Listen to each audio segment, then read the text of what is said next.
I want to tell you about the night my mother-in-law asked me to pass the rice, and I answered her in perfect Tagalog. Not translated. Not halting. Not with an accent that made everyone laugh. I answered her the way her daughter answered her. Smooth. Quiet. Correct. And the look on her face, I had waited 2 years, 3 months, and 11 days to see that exact look. But before I tell you about that dinner, I need to tell you about all the other dinners. I need to tell you about the 3 years that came before it. My name is Gerald. I'm 58 years old. I was born in Dayton, Ohio. I grew up in a house where my mother made soup from scratch every Sunday, and my father read the newspaper at the kitchen table until the ink came off on his fingers. I am not a complicated man. I never have been. I drove a delivery route for 18 years. Saved enough to buy 2 small rental properties. And I have never once in my life thought I was better than anybody. That matters. Remember that. I met Marichel in 2003 at a work conference where I was delivering supplies to the hotel and she was the front desk manager. She had this way of looking at people when they talked to her, like they were the only person in the building, like what they were saying mattered. I had been delivering to that hotel for 6 months before I said anything to her besides, "Where do you want these?" And when I finally did say something else, she laughed in a way that made me feel like I had won something. We dated for 2 years. We got married in 2005. 20 years ago. We have a good marriage. I want to be clear about that because this story could sound like it isn't. It is. Maricel is a good woman. She's the best person I have ever known. And I loved her before I knew anything about what I'm going to tell you. And I love her after. But her family is another story. Maricel came from a large family. Her parents, Norma and Virgilio, had emigrated from the Philippines in the 1980s and built a life in Southern California that they were rightfully proud of. They had worked hard. They had sacrificed. They had built a network of cousins, church friends, and business contacts that was its own small world. And in that world, there was a right kind of person and a wrong kind of person. I was the wrong kind. I don't think it was malicious at first. Or maybe it was, and they were just good at making it look natural. But from the very first Sunday dinner at Norma and Virgilio's house, a big table, maybe 12 people, platters of food I didn't always recognize, the smell of garlic and something sweet, I felt it. That particular brand of politeness that is really just a slow, quiet wall being built around you. Everyone spoke English when they talked to me. They were careful about that. They asked me about my job, my family, the weather. They passed me food and smiled when I ate it. Virgilio told me once that I had a good appetite, the way you might compliment a golden retriever. But when they talked to each other, when the conversation flowed naturally, when something funny happened or something important was being discussed, they switched to Tagalog. And they didn't switch back. I would sit at that table for 3, sometimes 4 hours. And there would be stretches of 45 minutes where not a single word was spoken in English. And every time I looked at Maricel, my wife, the woman who stood next to me at the altar and said the words, she was part of the flow. She was laughing, responding, leaning in to whisper something that made her cousin cover her mouth. She was home, and I was at a table I'd never be welcome at. Now, here is the part where I have to be honest with you. For the first year, I told myself it didn't matter. I told myself I was being sensitive. I told myself that language is natural, that families speak their native tongue, that I had no right to feel excluded when I was the outsider. I was the one who married into something, not the other way around. I said all of those things to myself, and I believed them, mostly. But then came the dinner in November of 2009. We were at the table, a smaller gathering than usual. Maybe 8 people. Norma was telling a long story in Tagalog. I caught my name once. That was normal. I heard Maricel's name. I heard laughter. I watched the faces around the table and tried to read what was being said the way you read. Closed captions with a 2-second delay. Always a little behind. And then Maricel's cousin, a woman named Tita Beth, who I had genuinely liked up to that point, looked directly at me and said something, still in Tagalog, that made everyone at the table laugh, including Maricel, including Norma, who was covering her mouth with a napkin. I smiled. Because what else do? You smile. You sit in a room full of people laughing at something you don't understand, and you arrange your face into something that looks like you're in on it. Later that night, on the drive home, I asked Maricel what the joke was. She told me Tita Beth had said I ate like I was afraid the food would leave. I didn't say anything. I watched the highway. It was just a joke. Gerald, you eat enthusiastically.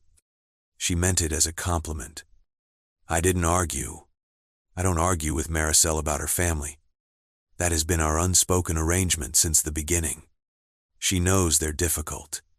She has told me so in private. But at that table, she is her mother's daughter. And I am the man from Ohio who eats enthusiastically. But that dinner in November, that wasn't even the moment that changed everything. The moment that changed everything happened 8 months later. My mother passed away in July of 2010. She had been sick for 14 months. I was with her at the end. She went quietly. In a hospital room with white curtains and a window that looked out over a parking lot. And I held her hand and talked to her about things I don't share with people. I told her about Maricel. I told her I was happy. I told her she had done a good job with me. She died at 6:14 inches the morning. I flew home the next day. 2 weeks later, we were at Sunday dinner at Norma and Virgilio's house. I shouldn't have been there. I knew I shouldn't have been there. But Maricel said it would be good for me, that being around family would help. And I went because she asked me to, and because I was still in the fog of it. I remember sitting at that table and feeling completely empty. Like someone had scooped something out of the center of me and left the edges. My mother was dead. The woman who had made soup from scratch every Sunday was gone. And I was at a different table, in a different family's house, listening to a language I didn't understand. And then I heard my name. And then I heard laughter. I didn't know what was said. I never found out. I asked Maricel later, and she said it was nothing. Just something about how quiet I was. I believed her because I needed to believe her. But I remember the way Norma said whatever she said, the particular rhythm of it. The pause. The small smile at the end, and I knew it wasn't a compliment. My mother had been dead for 14 days. I drove home that night, and I made a decision. I want to be clear about what I decided. I didn't decide to be cruel. I didn't decide to blow up my marriage or embarrass anyone. I didn't make some angry, grief-stricken choice that I'd regret. I decided to learn Tagalog. That's it. That was the whole plan. I was going to learn what they were saying, and I was going to take as long as it took. I started the next Monday. I found a Filipino co-worker at the warehouse, a man named Dante, who has since become one of my closest friends, and I asked him if he would teach me. I told him the full story. I didn't dress it up. He listened, and then he nodded slowly. The way a man nods when he understands something without needing it, explained further. Okay, he said. We start with listening, then reading, then speaking last. How long? I asked. Until you're ready? He said. Don't rush. The point is to understand, not to perform. We met 3 times a week for the first year. Lunch breaks. After shifts, I bought workbooks. I listened to podcasts. I watched Filipino television shows without subtitles, rewinding the same 3 minutes until I could pick apart what was being said. I downloaded apps. I kept a small notebook in my truck and wrote words I was learning in it every morning. Marichel had no idea. She knew Dante. She had met him at a company picnic. She had no reason to think our friendship was anything other than 2 guys who worked together. I wasn't lying to her. I wasn't telling her anything. I had simply decided to acquire a skill, and I chose to do it privately, the same way I might take an online class without announcing it. The same way a man might start running in the mornings without telling his wife he's training for something. I was training for something. By the end of the first year, I could understand roughly 60% of what was being said at those Sunday dinners. That number sounds low. It wasn't. 60% is enough. 60% is enough to know the difference between a conversation about weekend plans and a conversation about you. 60% is enough to understand the punchline even when you can't catch every setup. And what I understood changed things. Not in a dramatic way, not in the way of movies where someone discovers a massive secret in one stunning scene. It was smaller than that. It was more like watching the same photograph develop slowly, detail by detail, until you finally saw the full image and understood what you'd actually been looking at for years. Norma didn't like me. That was not a surprise. What was a surprise was how specifically she didn't like me. She thought I was beneath her daughter. Not in a vague, cultural, he's not one of us way, but in a specific, personal way. She thought I was boring. She thought I had no ambition. She said more than once that Maricel had settled. She had a favorite comparison. She would invoke the name of a man named Ronaldo, a cousin's husband who was a doctor in San Diego, as the measuring stick by which every other man at that table was found lacking. In her telling, Ronaldo was generous, accomplished, properly Filipino, and well-dressed. I delivered packages. I owned 2 rentals. I ate enthusiastically. The funny thing about Ronaldo, which I learned from Dante, was that Ronaldo had left his wife for someone he'd met on a cruise. This was apparently common knowledge in the family, and yet Norma still invoked him as the gold standard, which told me something about what she actually valued. There was also Tita Beth, who had opinions about my physical appearance that she shared freely when she assumed I couldn't hear her. And there were 2 cousins, Rommel and Ariel, who had a running bit about the sound of my chewing that had apparently been going on since the 3rd Sunday I attended. My chewing. 3 years of jokes about the sound of my chewing. I chewed very quietly for about 3 months after I understood that. I'm not proud of that. By the end of the 2nd year, I was close to fluent. Dante had pushed me harder in the 2nd year. We had moved away from workbooks and into conversation real. Extended, naturalistic conversation. He had started bringing his wife, Linda, to our sessions. Because, as he put it, I talk one way. Linda talks another way. Family Tagalog is Linda's way. Linda was patient and funny and had no patience for anything she considered lazy.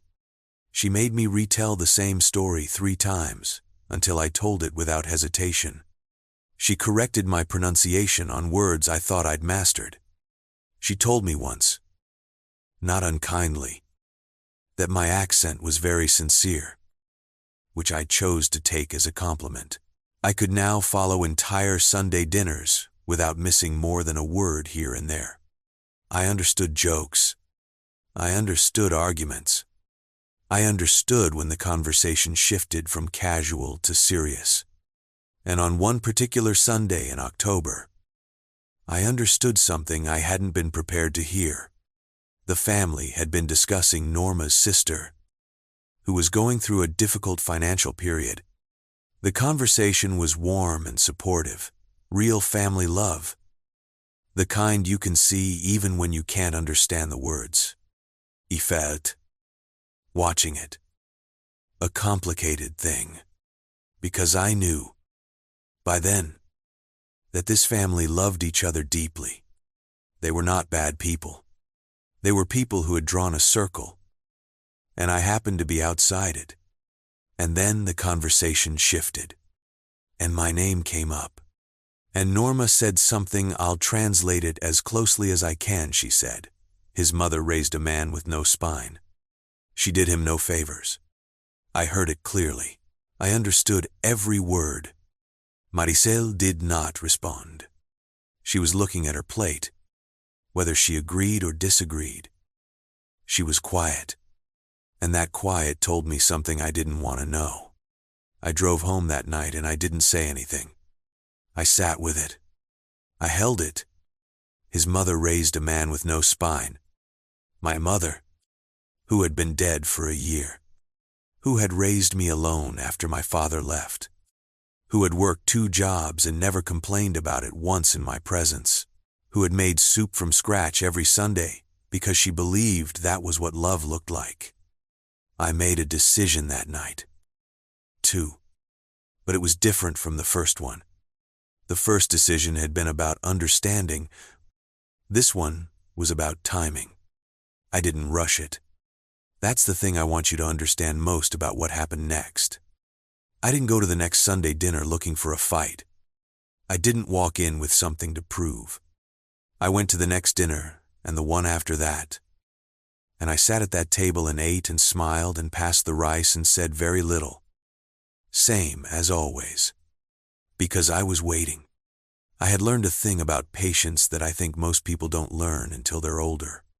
Patience isn't quiet, suffering. Patience is knowing that you have something in your pocket and being willing to wait until the moment is exactly right to take it out. Patience is understanding that if you act too soon, you waste what you've built. And I had built something over 2 years, 3 months, and 11 days that I was not going to waste on the wrong moment. The right moment came in January. There were 11 people at the table that Sunday. It was a bigger gathering than usual. Norma's birthday was the following week. And there was a cake. And everyone was in a good mood. I was in a good mood too. Genuinely. I liked being at that table more than I had in years. Because I knew what everyone was saying. And most of it was genuinely warm and human and funny. Dante had been right. 60% was enough to be afraid. 100% was enough to understand. The dinner went the way dinners went. Food. Laughter. Family news. Rommel told a story about his car that went on too long but was actually funny. Ariel's daughter had started walking, and there was video passed around, and everyone leaned in. Norma held court from her end of the table, which was where Norma always held court. And then came the shift. It was gradual. These things always are. The lighter conversation settled. And then Norma's tone changed, not dramatically. Just the way the register of a room changes when something serious is being introduced. I had learned to hear it. She was talking about her sister. The one in financial trouble. The family. She was saying, needed to help. Specifically, and here I felt my attention sharpen, she was talking about a property loan. Her sister needed someone to co-sign. And the conversation at the table was a quiet, gentle negotiation about who among the family was in the best position to do that.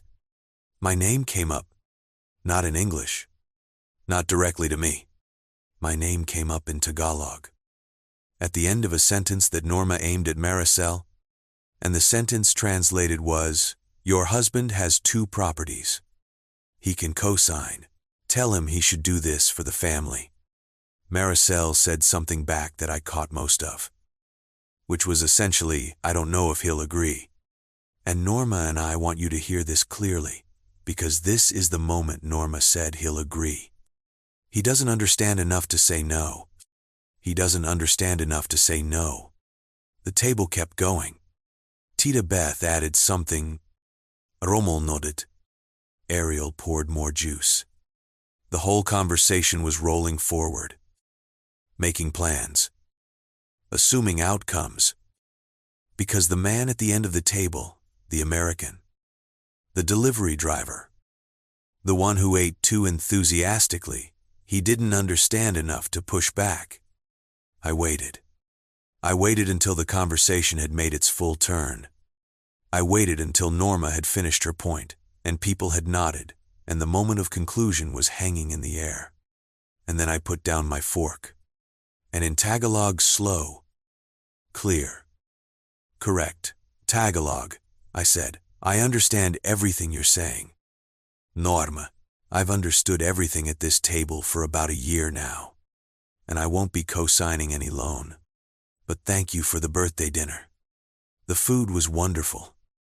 As always, I want to try to describe what happened in the room after I said that, but I'm not sure I have the words for it. The closest I can come is this: imagine a record scratch. But in real life. Not funny. Not cinematic.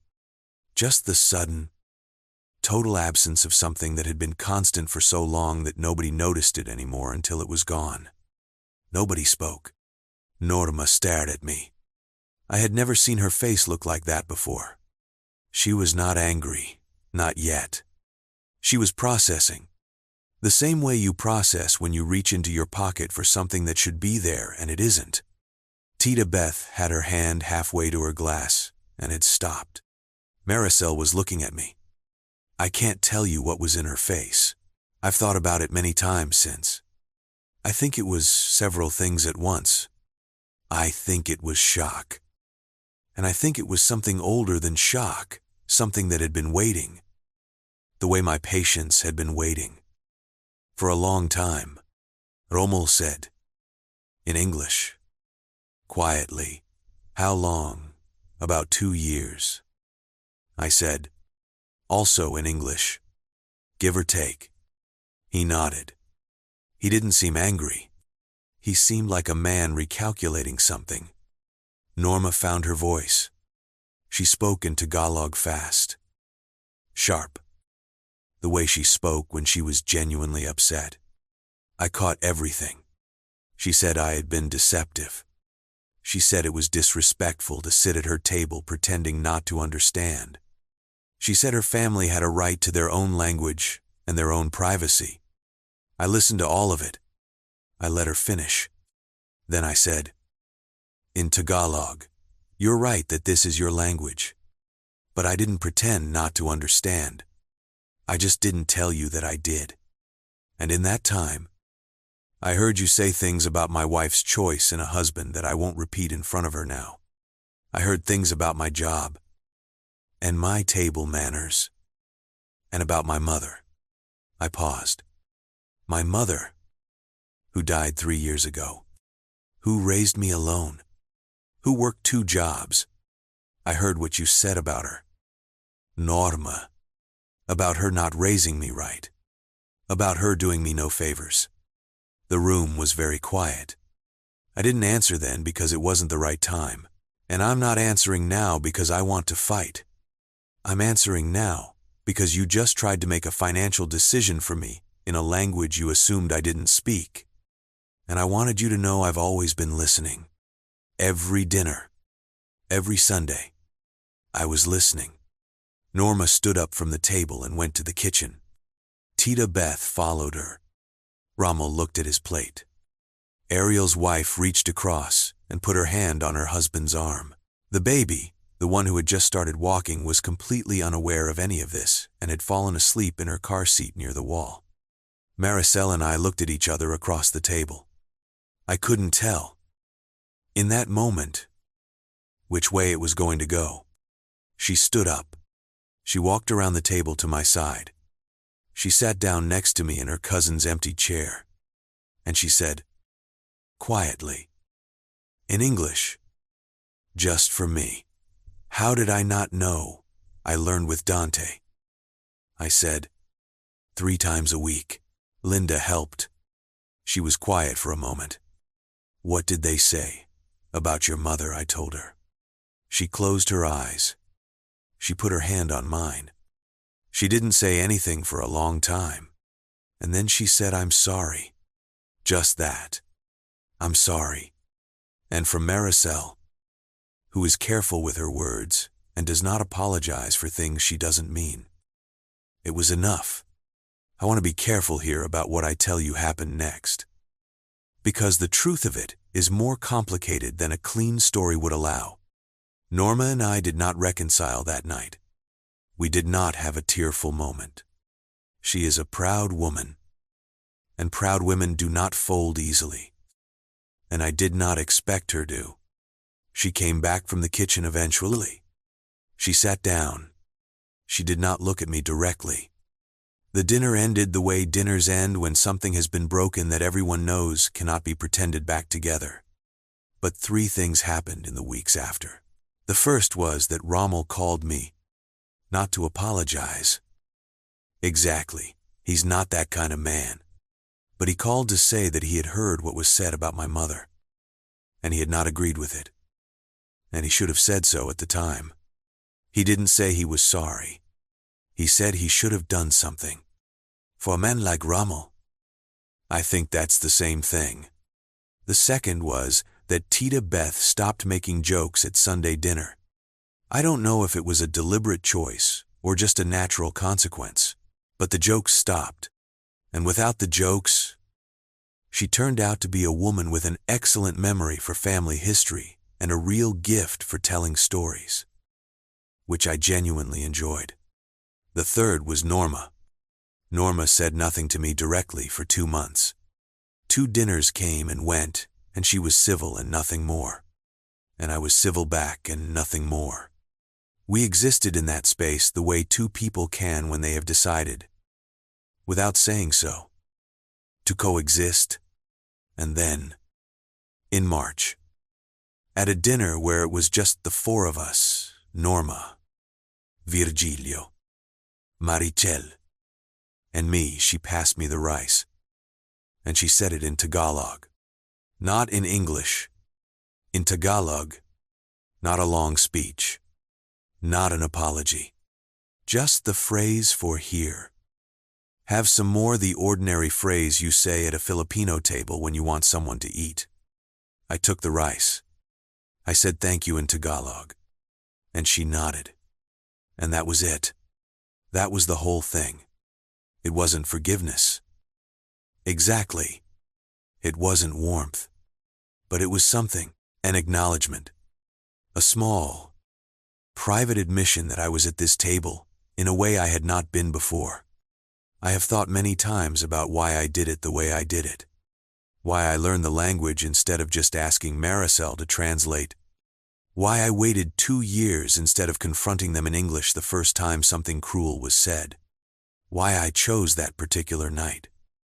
That particular moment. With the loan offer and the sentence about not understanding enough to say no. And the answer, when I'm honest with myself, is that I needed to know, not just what they were saying. I needed to know who these people were. Whether the warmth I sometimes saw at that table was real. Whether the love between them was genuine. Whether Maricel's love for them, complicated and deep as it was something I could understand from the outside, or only from within it. Learning the language didn't make me part of the family, but it let me see the family clearly. For the first time, without the filter of ignorance. And what I saw was this: they were a real family. Not a good one. In every way, but a real one.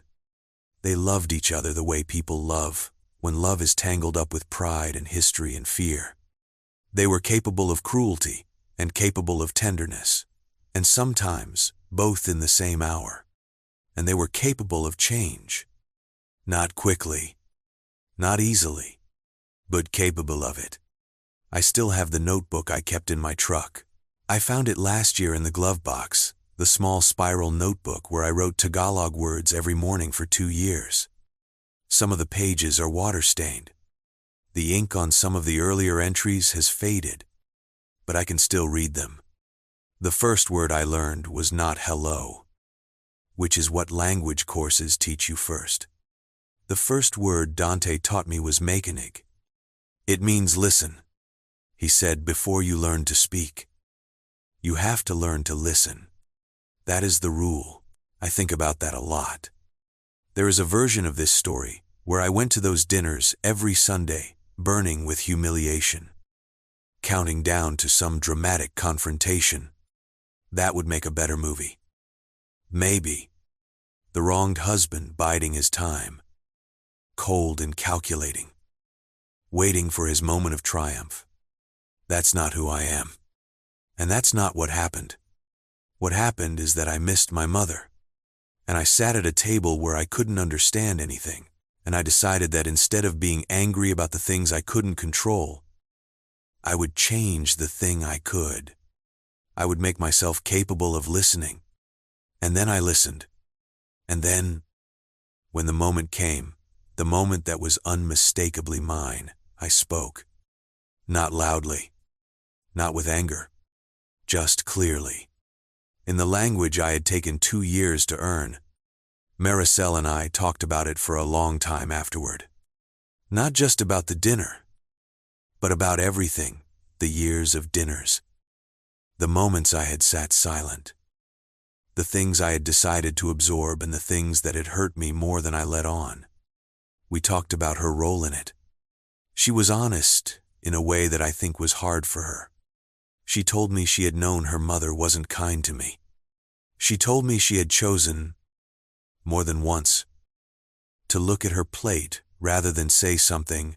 She told me she was ashamed of that. I didn't need her to be ashamed. But I was glad she could say it.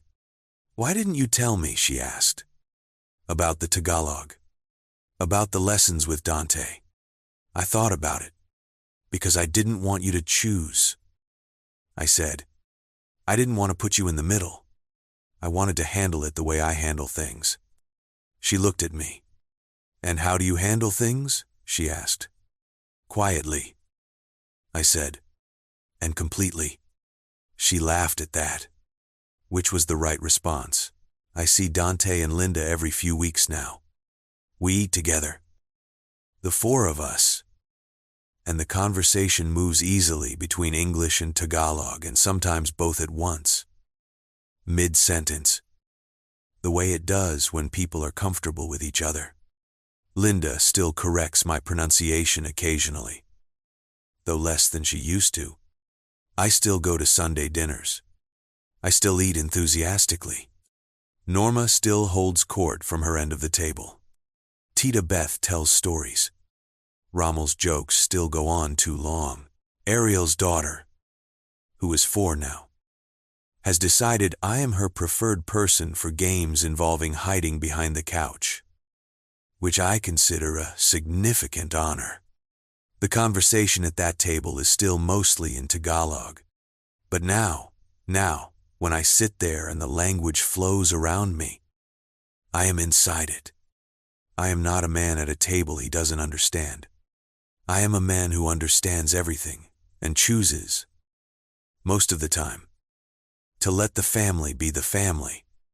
Most of the time, and on the rare occasion that something is said that deserves a response, I respond in the language I chose to learn for the right reasons, because that is what my mother raised me to do. She raised me to be curious. She raised me to be patient. She raised me to understand that the people who underestimate you are giving you a gift, whether they mean to or not. Because as long as they think you don't understand, they will keep talking. And as long as they keep talking, you will keep learning. If you're sitting at a table somewhere right now, any kind of table, any kind of language, and you feel like you're on the outside of something that you can't quite reach, I want you to hear this. The thing that kept me outside that table was not the language. Language can be learned. What kept me outside was the assumption theirs, and, for a while, mine, that I wasn't worth the effort of being let in. That assumption was wrong. It took me 2 years to prove it. But I proved it. And if you're patient enough, if you're willing to sit quietly and learn and wait for exactly the right moment, you will prove yours too. That's what patience actually is. It's not suffering.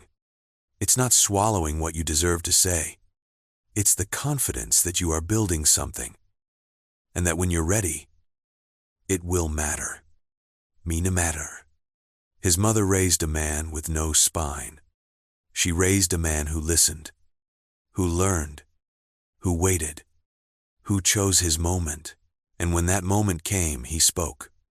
If this story made you feel something, I hope you'll share it with someone who needs to hear it. And if you've ever been underestimated by the people who were supposed to see you, clearly drop something in the comments. You don't have to say much. Just let us know you were here. And if you enjoy stories like this, real stories about patience, family, and the long way around to justice, consider subscribing. There's more where this came from. Thank you for listening.